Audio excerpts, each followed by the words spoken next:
नारे तकबीर, नारे तकबीर, दीन इस्लाम। माशाल्लाह। प्यारे हाजरीन, हाथ नाমান। এইবার দেখা যায় সাহাবীরা কয়, কও কি তুমি আল্লাহ নবী তোমার পাঠাইছেন, তাহলে দ্রুত যাও, কপাল তোমার খুলছে। দৌড়ে যায় হুরে মদিনার বাড়িতে হাজির। বাবা নতুন মুসলমান হয়েছে, বাড়ির সামনে দামি একটা ইজি চেয়ারের মধ্যে বাবা বসা, জমিদারের মতো স্টাইল।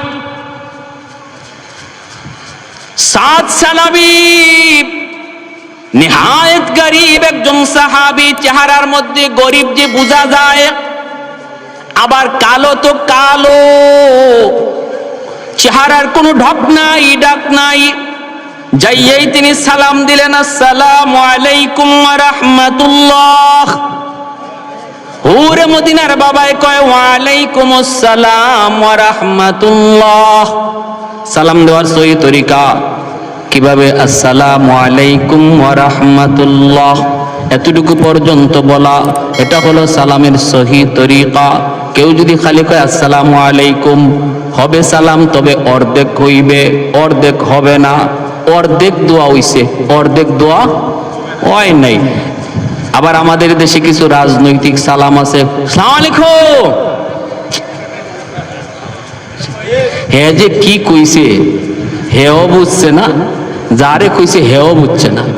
আর যদি আসসালামু আলাইকুম না কইয়া কয় আসসালামু আলাইকুম, তো সাম শব্দের অর্থ হইছে মরণ।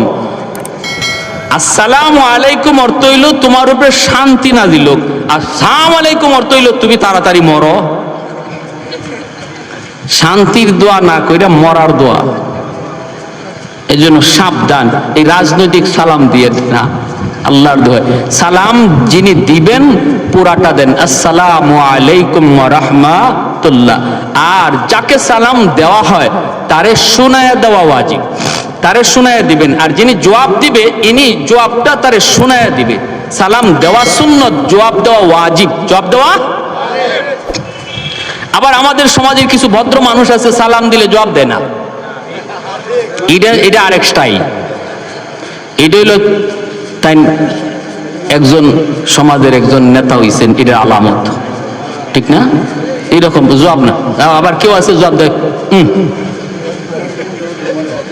এটা কোন যেতে জবাব? ওয়া আলাইকুম আসসালাম ওয়া রাহমাতুল্লাহ উনি কইব না, কয় এই কইলে পরে ওয়াজিব আদায় হইব?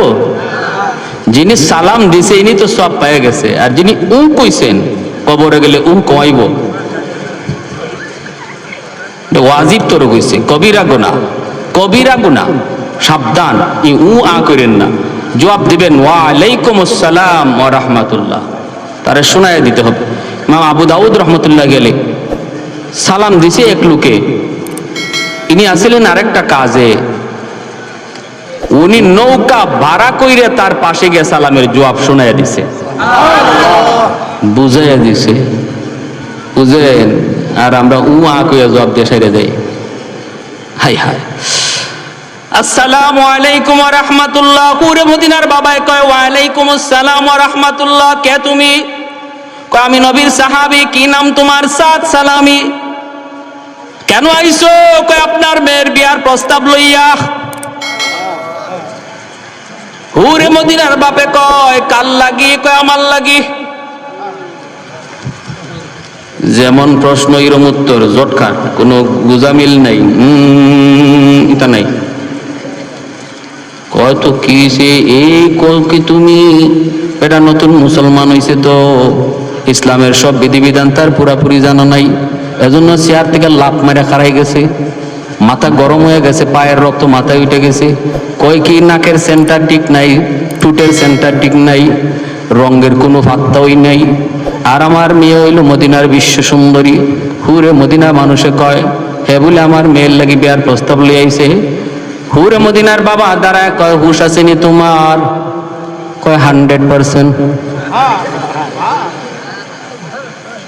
নিজের চেহারাটা আয়নার সামনে দেখছো নি? কয় প্রতিদিন দেখি।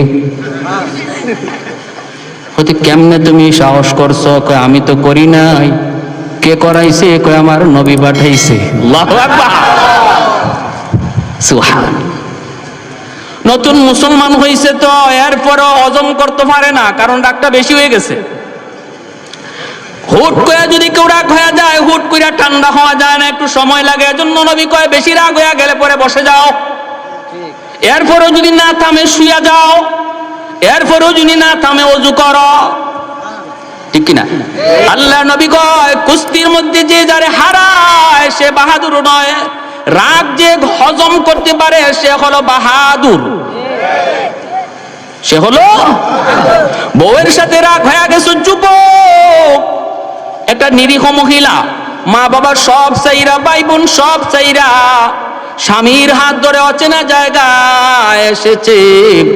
এই জায়গাতে আপন বলতে তার কেউ নাই, আছে শুধু একমাত্র তুমি স্বামী। স্বামীটার হাত ধরে শিশুকাল থেকে যাদের মায়া মহব্বত পায়া মেয়েটা বড় হয়েছে, সে তোমার হাত ধরে চলে এসেছে। এখানে তার মা নাই, ভাই নাই, বাবা নাই, বোন নাই, কেউ নাই।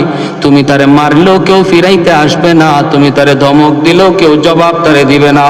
অতএব স্ত্রীর কথায় যদি তুমি কখনো গুসা হয়ে যাও, তারে ধমক দেওয়া বাহাদুরি নয়, হাত তোলা বাহাদুরি নয়। নবী কয় গুসাটারে যদি থামাইতে পারো তুমি বাহাদুর, তুমি একজন আদর্শ স্বামী, তুমি আদর্শ স্বামী। স্ত্রীর সাথে যদি হজম করতে পারো, মহিলা মানুষ বাঁকা হাড় দ্বারা সৃষ্টি, একটু কথাবার্তা একটু তেরা বেড়া হইবই, এটা তোমার হজম করাটা হলো বাহাদুরি, ঠিক কিনা? হজম করাটা হলো বাহাদুরি।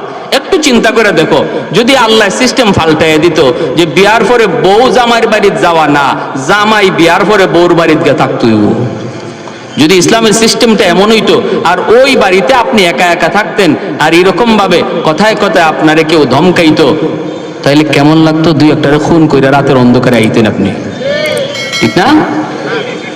দেখতেন দুই একজন খতম হয়ে গেছে, এরপরে আপনি আইতেন, নাইলে যেতেন গাবাইকিয়া। এই জায়গায় একজন মহিলা, সে এখানে কত আর হজম করবে? চোখের পানির ফুটা যদি রাতের অন্ধকারে ফালায়, আল্লাহর আদালতের ফাইলে জমা হবে, কারণ সে মাজলুম, সে এখানে নিরীহ, তার সাপোর্ট নেওয়ার কেউ নাই, তার পক্ষ নেওয়ার এখানে কেউ নাই, কারণ তার রক্তের কেউ এখানে নাই। অতএব যদি পাকঘরে গিয়ে এক ফোঁটা চোখের পানি ফালায়, মনে রাখো স্বামীরা, আল্লাহর আদালতে তুমি সবচেয়ে বড় আসামি হবে স্ত্রীর মামলায়। যে সমস্ত স্বামীরা স্ত্রীর মামলায় আল্লাহর আদালতে আসামি হবে, সহজ না মুক্তি পাওয়া। মা বাবার মামলায় যে সন্তান আসামি হবে, সহজ না মুক্তি পাওয়া। সাবধান, মানুষের মামলা দুনিয়াতে ডিসমিস করেন, আল্লাহর আদালতে নিয়ে কেউ উঠেন না। এটা বড় খতরনাক এক আদালত, যে আদালতে ঘুষ দেওয়ার কোনো সিস্টেম নাই। দুনিয়া জজ সাহেবরে ঘুষ দিতে পারবেন, উকিল একটা না 10টা ধরতে পারবেন, হাসরের মাঠে আল্লাহরে ঘুষ দেওয়ার ক্ষমতা আসেনি, ফোন করার সিস্টেম আসেনি। জজ সাহেব, অত নম্বর মামলা, অত নম্বর আসামি, আমার হালার ঘরে দুলাভাই গলের বাতিজা, আসেনি না নাই?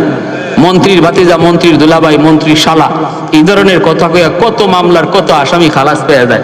আল্লাহর আদালতে আসেনি সিস্টেম এই ধরনের ফোন করার কোন সিস্টেম?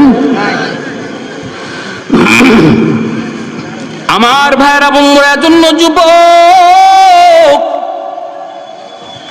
ওই আল্লাহর বান্দা গুসা হয়ে গেছে অনেক, ডাক দিয়া বলতেছে, রে সাদ, নবীর উপর ঈমান এনেছি, আল্লাহর নবীর সব কথা মানি, কিন্তু এই কথাটা মানতে পারলাম না, কারণ আমি আমার মেয়ের বাবা, আমি তার ওয়ালি, আমি তার অভিভাবক।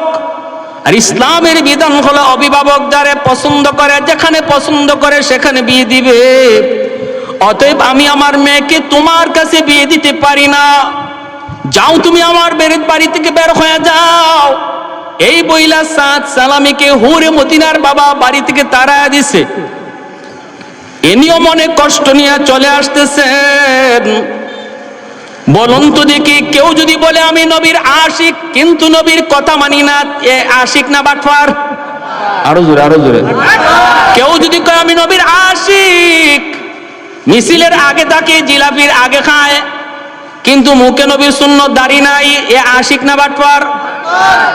আমি কইছি না, আপনারা আমার রাস্তা তো আটকেন না। বাপরি মিছিলের আগে লাঠি লইয়া হাজির, মিলাদুন নবী পালন করো। সিরাতুন নবী লাথি মারো, নাউজুবিল্লাহ জোরে কোন।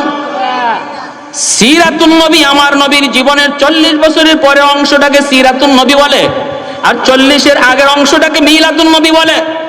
নবীর জীবনে ওহী নাজিল হইছে 40 বছর বয়সে, ঠিক কিনা? ওহী নাজিল হইছে, কোরআন নাজিল হইছে 40-এর পরে। তাহলে আপনি কোরআন যদি পাইতে হয় নবীর 40 বছরের পরের জীবন নিয়ে আলোচনা করলে কোরআন পাবেন, নামাজ পাবেন, হজ পাবেন, যাকাত পাবেন, হালাল পাবেন, হারাম পাবেন, পর্দা পাবেন, যাবতীয় বিধি বিধানগুলি আপনি সিরাতুন নবীর ভিতরে পাবেন। অতএব সিরাতুন নবী আলোচনা করার বিষয়, সিরাতুন নবী পালন করার বিষয়, সিরাতুন নবী আলোচনা করা পালন করা ফরজ। আর মিলাদুন নবী, নবীর জন্ম থেকে নিয়ে 40 পর্যন্ত কোরআন পাওয়া যায় না, কারণ 40-এর আগে নবীর কাছে কোরআন নাজিল হয় নাই। এই জীবনের পাঠটার নাম হলো মিলাদুন নবী। আলোচনা করা সওয়াবের কাজ, আলোচনা করা নফল বন্দেগীর সওয়াব, কিন্তু সিরাতুন নবীর আলোচনা করা ফরজ, মিলাদুন নবীর আলোচনা করা নফল। এখন যদি কেউ কয় আমি নফল মানি ফরজ মানি না, হে যেন লঙ্গি খুললা ফাগরি বলল,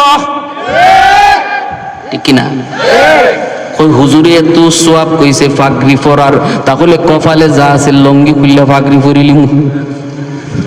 হ্যাঁ, সতর ফরজ, লঙ্গি ফর হইল ফরজ, ফাগরি ফর হইল নফল। হে নফলের লাগি ফরজ ছেড়ে দিছে।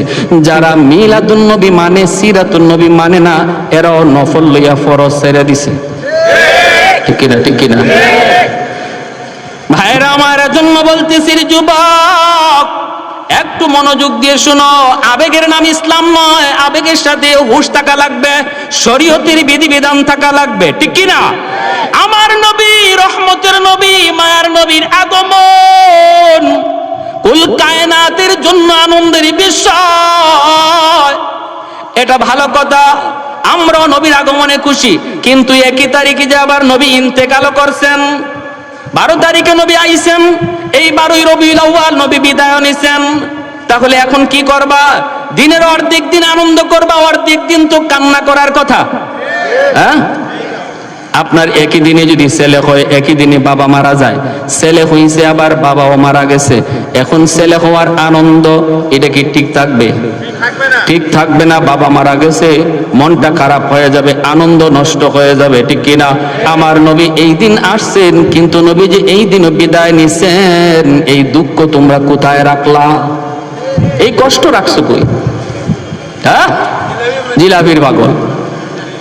হাই হাই হাই হাই রে মুসলমান।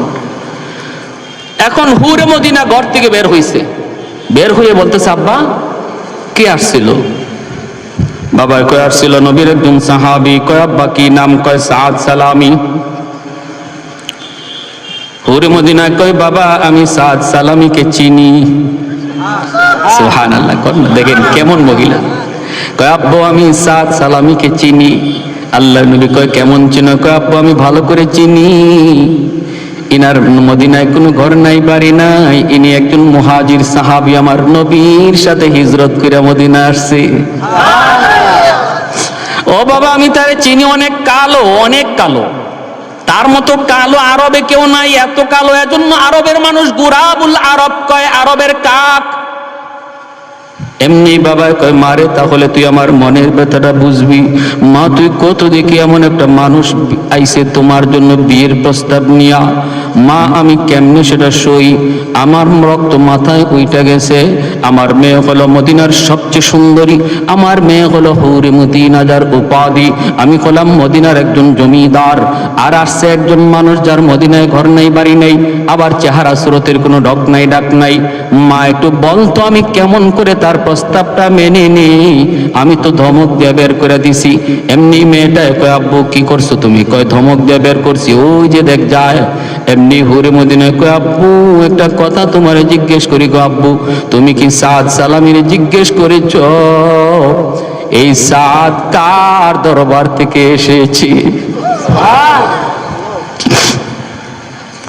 বাবা কো তুমি কি তারে জিজ্ঞেস করেছো সাদ কার কাছ থেকে এসেছে? একটু জিজ্ঞাসা নি।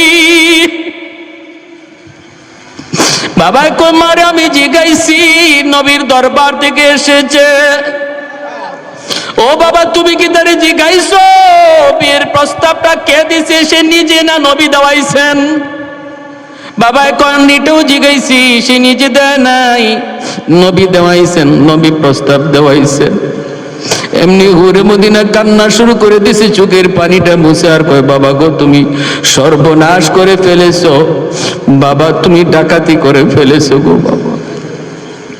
আমার নবী যদি সাদ সালামীকে পছন্দ করে থাকেন, আমার নবী যদি এই বাড়ির জামাই হওয়ার জন্য সাদকে পছন্দ করে থাকেন, তাহলে নতুন করে তুমি সাদের পরিচয় আমার কাছ থেকে নাও। ও বাবা আমি সাদকে চিনি, এই আরবের মধ্যে সাদের চেয়ে সুন্দর আরেকজন যুবক আরবের ভিতরে না। এমনি বাবা কই মা তুমি কও কি? একটু আগে তুমি কইলা তার কালো তো কালো, জমের কালো, চেহারা সুরত একদম ভালো না। এখন তুমি বলতেছো বিশ্ব সুন্দর। মা তোমার এই বক্তব্য পাল্টাইলা কেন? মেয়ে তখন বলতেছে বাবা গো তুমি এখনো বুঝো নাই, আমার রহমতের নবী সরওয়ারে দু জাহান যেই চোখ দিয়া এই বাড়ির জামাই পছন্দ করেছেন, এই চোখের চেয়ে সুন্দর চোখ দুনিয়াতে আল্লাহ কাউরে দেয় নাই। আমার নবীর আল্লাহ যে চোখ দিছে, এত দামি চোখ দুনিয়ার কাউরে আল্লাহ দেয় নাই, দেয় নাই, দেয় নাই। অতএব আমার নবীর চোখ দিয়া যেই জামাই পছন্দ, যেই পাত্র পছন্দ, এর চেয়ে উপরে পছন্দ করার মতো কোন মহামানব আল্লাহ জমিনে কাউরে বানাই নাই। বাবা তুমি মস্ত বড় ভুল করে ফেলেছো, তাড়াতাড়ি করে তুমি যাও নবীর দরবারে, যায় বলো এই বিয়েতে আমি রাজি, তুমিও রাজি, তাড়াতাড়ি করে যেন পাত্র সাজায় গোছায় নবী যেন পাঠায় দেয়। পাঠাইতে দেরি, বিয়া হইতে দেরি হবে না। আরেকটু জোরে সুবহানাল্লাহ। तकबीर में कलमा में नमाजों में अज़ा में, तकबीर में कलमा में नमाजों में अज़ा में, है नाम इलाही से मिला नाम मुहम्मद, है नाम इलाही से मिला नाम मुहम्मद। महबूब ने कहा सल्ले अला नाम मुहम्मद, आको की जिया दिल की जिला नाम मुहम्मद, आको की जिया दिल की जिला नाम मुहम्मद। একটু জোরে আল্লাহু আকবার। বাইরে ঘটনা পরে আরো অনেক সিরিয়াস, সব ঠিক, এরপরও কিন্তু বিয়াটা হয় নাই। এরপরও সব ঠিক, এরপরও বিয়াটা হয় নাই। কার কার শুনবার ইচ্ছা হাত উঠে আল্লাহর একটু দেখাও। আল্লাহ তুমি প্রতিটা হাতকে কবুল করো, জোরে বলি আমিন। আর একটু জোরে বলি আমিন। ভাইরা আমার, বাবা দৌড় শুরু করেছে নবীর দরবারে। বাবাই কইতেছে মারে তুই আমার ঘুম ভাঙা দিলি, আমি তো ঘুমাইছিলাম, আমি বুঝি নাই রে মা, বুঝি নাই, তুমি আমার ঘুম ভাঙা দিছো। এই বইলা বাবা দৌড় নবীর দরবারে যায় বলতেছে ইয়া রাসূলুল্লাহ, সাদ সালামি নবীকে যায় খবর পৌঁছানোর আগেই হুরে মদিনার বাবা নবীর কাছে পৌঁছে গেছে। আল্লাহ নবীর কাছে এই খবর সাদ পৌঁছাইতে পারেন নাই, এর আগেই হুরে মদিনার বাবা যায় হাজির। বলতেছে নবী গো আপনার সাহাবী সাদ সালামিকে আপনি জামাই বানায় পাঠায় দেন, বিয়েতে আমার মেয়ে প্রস্তুত, আমার মেয়ে বাসের ঘরে সেজে সুজে বসা আছে, পাঠাইতে দেরি হবে, বিয়ে হতে দেরি হবে না। আল্লাহর নবী রহমতের নবী সাহাবায়ে কেরামদেরকে ডাকলেন, সাহাবীরা কে কোথায় আছো, তাড়াতাড়ি করে তোমরা জমা হও, তোমাদের ভাই সাদ সালামি জমিদার বাড়িতে বিয়ে করতে যাবে। খালি হাতে কেমন করে যায়, জমিদার বাড়িতে বিয়ে করতে যাবে, একটু চাঁদা কালেকশন করো, তোমরা কিছু সাহায্য করো। সাহাবায়ে কেরাম তারা একত্রিত হয়ে গেলেন, যে যা পারতেছেন সাহায্য করছেন। বস্তা ভরা টাকা হয়ে গেল। সাহাবীরা একজন আর একজনের দিকে তাকায়, আবার সাদের দিকে তাকায় মুস্কি হাসে। সাহাবীরা কয় সাদ রে কেমন চান কপাল লইয়া আইসু, প্রিন্সের মতো আমাদের এক একজনের চেহারা, এরপরও হুরে মদিনাকে বিয়ে করার স্বপ্ন দেখতে পারি নাই। আর তোমার চেহারা তোমার কাছেই ভালো লাগে না, তবুও তুমি হুরে মদিনা পায়া গেছো, কেমন চান কপাল লইয়া আইছো। যেরকম না সুবহানাল্লাহ। ভাইয়ের জন্য মনে রাখবা, যে সমস্ত পুরুষেরা খুব সুন্দর পুরুষ, সুঠাম দেহের পুরুষ, চেহারা বড় সুন্দর, কালো বউ পাইছেন, আফসোস কইরেন না, কারণ এটা তকদিরের ফয়সালা। হ্যাঁ, আর যারা বউ পাইছেন খুব সুন্দর, নিজে খুব কালো, শুকরিয়া আদায় করেন। কি আদায় করেন? এটা কে মিলাই দিছে? বস্তা ভরা টাকা নিয়ে সাদ সালামি মনের আনন্দে রওনা দিছে বিয়ে করার জন্য, বাজার করবে বাজার। মনের ভিতরে কত আনন্দ, বাজারে গিয়ে মনের আনন্দে তিনি সদাই কিনলেন, অলংকার কিনে ফেললেন, শাড়ি কিনে ফেললেন। ওই অবস্থায় মনের আনন্দে ঘোড়ার পিঠে মাত্র উঠছেন তিনি, ঘোড়ার পিঠে উইটা তিনি রওনা দিবেন। এইদিকে হুরে মদিনার বাড়িতে অসংখ্য অগণিত মানুষের আনাগোনা, জমিদার মানুষ, মদিনার ভিআইপি মানুষগুলাকে তিনি দাওয়াত করেছে। আবার হুরে মদিনা বান্ধবীদেরকে দাওয়াত করে এনেছি। রম রম করতেছে পুরা বাড়িটা, মানুষই গিজগিজ করতেছে, সবাই অপেক্ষায় নতুন জামাই আসবে। এই অবস্থায় বাসর করে বান্ধবীরা হুরে মদিনাকে সাজায়। হুরে মদিনা বহু খুশি। বান্ধবীরা কই, কি রে হুর, কি খবর, এত আনন্দ? কয়, আমার স্বামীকে পছন্দ করছে জাননি, পছন্দ করছেন সরওয়ারে দু জাহান, রাহমাতুল লিল আলামিন, এজন্য আমি মহা খুশি। এইদিকে আমার ভাইরা, ওই সাদ সালামে তিনি ঘোড়ার পিঠে উঠবেন, হঠাৎ করে তিনি আওয়াজ শুনতে পাইলেন, বাজারের এক মাথা থেকে আরেক মাথায় একজন মানুষ লাল কাপড় নিয়ে দৌড়ায়, আর একটা আওয়াজ দেয়, আসুনি কোনো মুসলমান, অমুক জায়গায় জিহাদ, অমুক জায়গায় যুদ্ধ চলছে বেঈমানদের সাথে সাহাবায়ে কেরামের।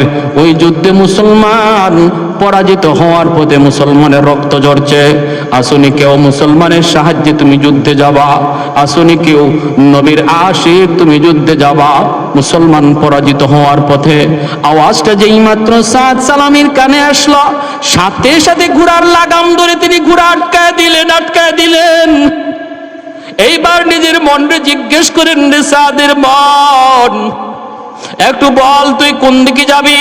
একদিকে বাসর ঘর, মদিনার সবচেয়ে সুন্দরী তোর অপেক্ষায় বসা, তোর জন্য হাজারো মানুষ অপেক্ষায়, অন্যদিকে তোর মুসলমান ভাই রক্ত ঝরছে জিহাদের ময়দানে।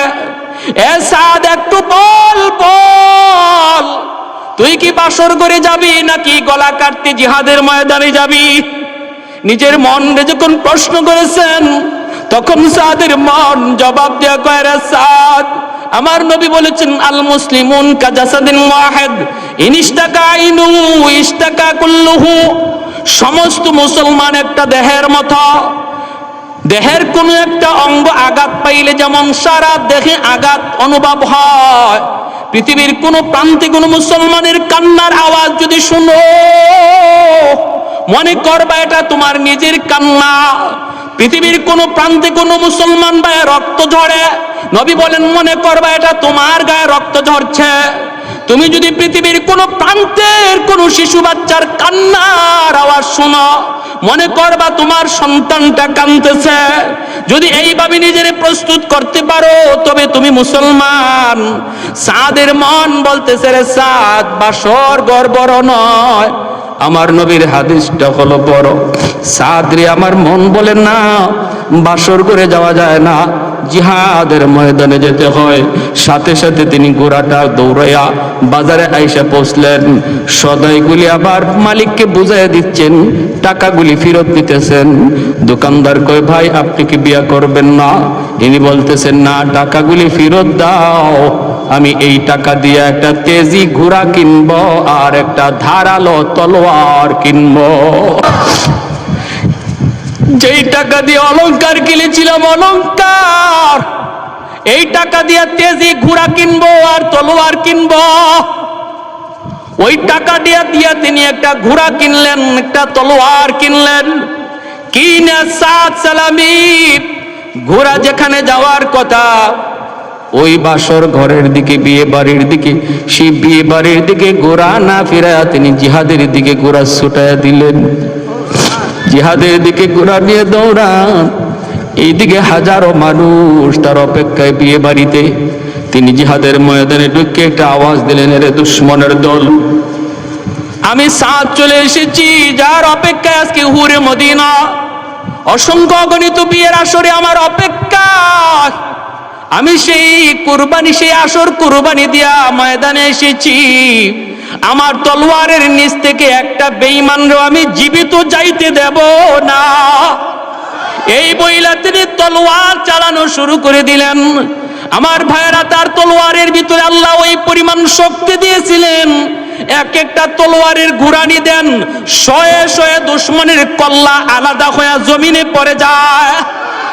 এক একটা ঘুরানি দেন, দুশ্মনের শয়ে শয়ে কল্লা জমিনে পড়ে যায়। দুশ্মন দিশে হারা হয়ে গেছে, মুসলমান পরাজিত হওয়ার পথে ছিল। সাহাবায়ে কেরাম আবার তারা ঘুরে দাঁড়াইছেন, ঘটনা কি? আমাদের সাহায্যে কে আসলো রে, কে আসলো? সাহাবায়ে কেরাম তারা ঘুরে দাঁড়াইছেন, আর দুশ্মনগুলি ভাগতে শুরু করলো। যাবার সময় দুশ্মনরা কয়, যার কারণে আজকে আমাদের পরাজয়, এরে কি জিন্দা ছাইরো না, সব বাদ দিয়ে ওরে আগে হত্যা করো। বৃষ্টির মতো তীর মারতে আরম্ভ করলো। প্রতিটা তীর আমার নবীর সাহাবীর গায়ে লাগলো, প্রতিটা তীর গায়ে লাগলো, চালনির মতো জাজরা হয়ে গেছে। মুসলমানের বিজয়কে নিশ্চিত কইরা সাদ সালামি ওই ময়দানে নবী নবী করতে করতে শহীদ হয়ে গেছে। মুসলমানরা বিজয় দৌড়ে আসলো। কে সেই মহামানব? আসমান থেকে আল্লাহর পক্ষ থেকে বুঝি সাহায্য এসেছে, কিন্তু না, চেহারা দেখে সবাই আল্লাহু আকবার করে চিৎকার দেয়। সাহাবীরা কয়, এ তো আমাদের সাদ সালামি, আজ তো তার বিয়ের আসরে যাওয়ার কথা, আমরা মদিনায় তার জন্য চাঁদা কালেকশন করে দিয়ে আসলাম, আমরা নিজেরা তার জন্য চাঁদা তুললাম। আজকে তার জীবনের সবচেয়ে আনন্দের দিন, তার জীবনের সবচেয়ে আনন্দের দিন। সাদ তো মনে হয় বিয়ের আসরে যায় নাই, আমাদের সাহায্যে যুদ্ধে চলে এসেছি। একজন সাহাবী কাঁদতে কাঁদতে মদিনায় নবীর দরবারে হাজির। আমার নবী মসজিদে নববীতে বসা। সাহাবী কান্দে আর কয়, নবী গো, অমুক যুদ্ধে আমরা বিজয় লাভ করেছি। আল্লাহ নবী কই, বিজয় লাভ করেছো তো আবার কান্দো কেন? সাহাবী চোখের পানি মুছে আর কই, নবী গো, আমাদের বিজয় নিশ্চিত করেছে আপনার সাহাবী। নবী গো, আমার সাহাবী কে? আপনার সাহাবী সাদ সালামি। আল্লাহ নবীর চোখ দিয়ে দর দর করে পানি পড়তে শুরু হলো। নবী নিজেও কান্দে আনার বলেন, সাহাবীটা তুমি কও কি, আমার সাদ তো আজকে বিয়ের আসরে যাওয়ার কথা, আজকে তো হুরে মদিনার সাথে তার বিয়ে হওয়ার কথা। কয়, নবী গো, আপনার সাহাবী বিয়ের আসরে যায় নাই। ওগো নবী, জান মাল আল্লাহর রাস্তায় আল্লাহর কাছে বিক্রি, এর প্রমাণ পেশ করেছে, নজরানা পেশ করেছে, জিহাদের ময়দানে সে শহীদ হয়ে গেছে। আল্লাহর নবী রহমতের নবী তখন বলতেছেন, আমাকে ময়দানে নিয়ে চলো, আমার সাদের লাশ আমি নবী নিজের হাতে কবরে রাখবো, আমি সাদের জানাজার নামাজ পড়াবো। নবী জানাজার নামাজ পড়ে যখন লাশটা নিয়ে রওনা দিচ্ছেন, সাহাবায়ে কেরাম দেখেন নবীজি জমিনের মধ্যে পা ভালো করে লাগান না, উকি দিয়ে নবী হাঁটতেছেন। সাহাবীরা কয়, নবী গো, আপনি পা জমিনে লাগান না, কষ্ট হইতেছে গো নবী।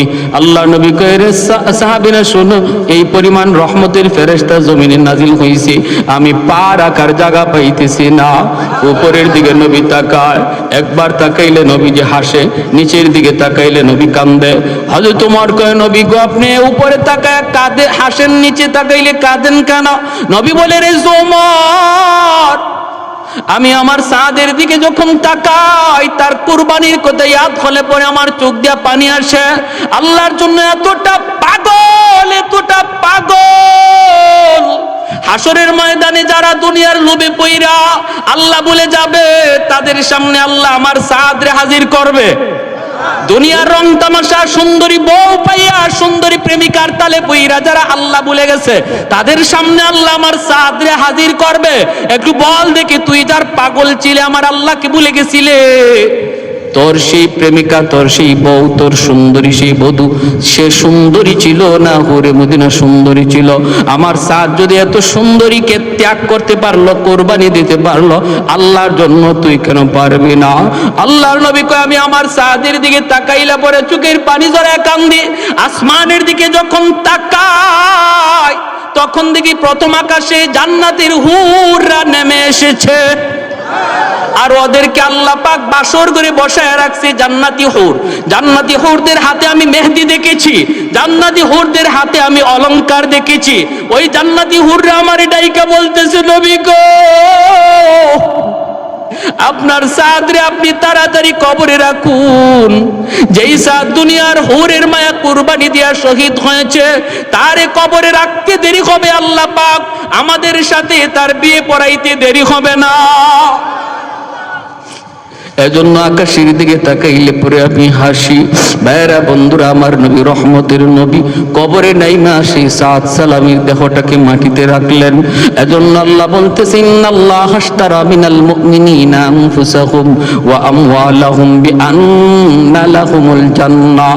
নবী কবরে রাখছেন, এরপরে সাহাবীদের একটা কাণ্ড ঘটছে, কবরের উপরে একটা কাণ্ড ঘটছে। ভাইরা বন্ধুরা, কি কাণ্ডটা ঘটছে আমি একটু সময়ের ভিতরেই শেষ করব, বলবো। এর আগে শুধু একটা আবদার করি, বলুন, একটু আওয়াজ দিয়ে বলুন, আমার জান আর মালের মালিক কে? আর একটু জোরে কে? অতএব আল্লাহরে খুশি করতে যদি আমার জান দিতে হয়, অথবা আমার জানরে একটু কষ্ট দিতে হয়, নামাজ পড়তে যদি একটু কষ্ট হয়, ওযু করতে যদি একটু কষ্ট হয়, টাকা পয়সা আল্লাহর রাস্তায় দান করতে যদি একটু কষ্ট হয়, আল্লাহরে খুশি করতে কারা কারা রাজি? হাত উঠে আল্লাহরে দেখা। আল্লাহ তুমি প্রতিটা হাতকে কবুল করো, জোরে বলি আমিন। আর একটু জোরে বলি আমিন। একজন ভাই বলেন, আল্লাহর ঘর মসজিদের জন্য, আল্লাহরে খুশি করার জন্য নিজের মাল থেকে কিছু টাকা আল্লাহর ঘর মসজিদে দিবেন। দেখি কে সবার আগে হাতটা ওঠায়। কি লাগবো কি মসজিদের জন্য? বারান্দার কাজটা বাকি। লাগবে কি? সিমেন্ট লাগবে, রড লাগবে।